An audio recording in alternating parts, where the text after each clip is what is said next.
My name is Noble, and I am one of the many fortunate survivors of Cyclone Detwa, a ravenous cyclone that has destroyed the lives of many here in Sri Lanka.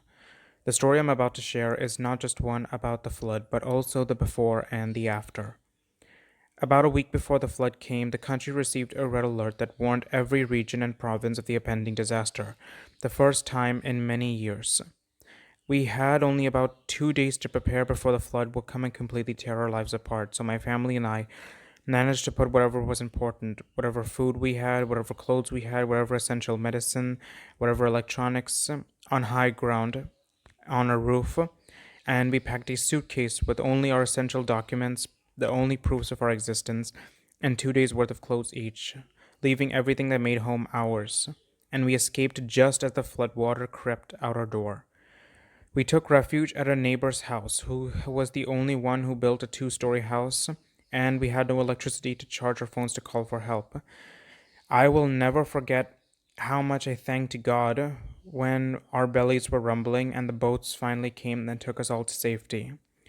And I will never forget the pain of riding that cramped boat, watching every house, store, and grounds that I usually walk past without even remembering their name, completely submerged in brown sludge water, or the cries and screams of the people hanging onto gates, roofs, trees, begging to be saved. We managed to escape to my mom's good friend's home, where we were shown such kindness and hospitality that not even our relatives could ever hope to provide, and I think about 4 days later we were finally able to come back after the dams controlled the flood water. But what we came back to was complete waste.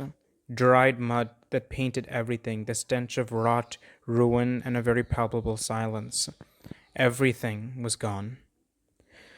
But hey, at least my treasure collection of Carol Ann Duffy poetry is safe, so there's that, I guess.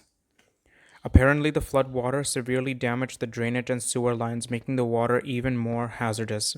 In fact, one of my neighbors was recently hospitalized on the grounds of leptospirosis, a common illness post-flood here, because he swam in the water all over the neighborhood looking for boats and directing them to us. All that pain and stress and anxiety, I'm recording this video 4 months after the flood, and by the time this video is posted, what we Sri Lankans are living through right now was cited by our own president as, I quote, the largest and most challenging natural disaster in our history. My family and I don't even have a proper method of income to support us aside from the literal pocket change my father donates once a month. But one way you can help is, if possible, and please don't leave or feel like I'm using this disaster for profit, by purchasing my poetry collection Happenstance. It's really short, only about 50 poems, and no generative AI was used in its genesis.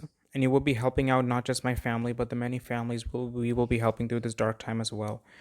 Recovery is awfully slow, and it needs constant action in order to stay afloat.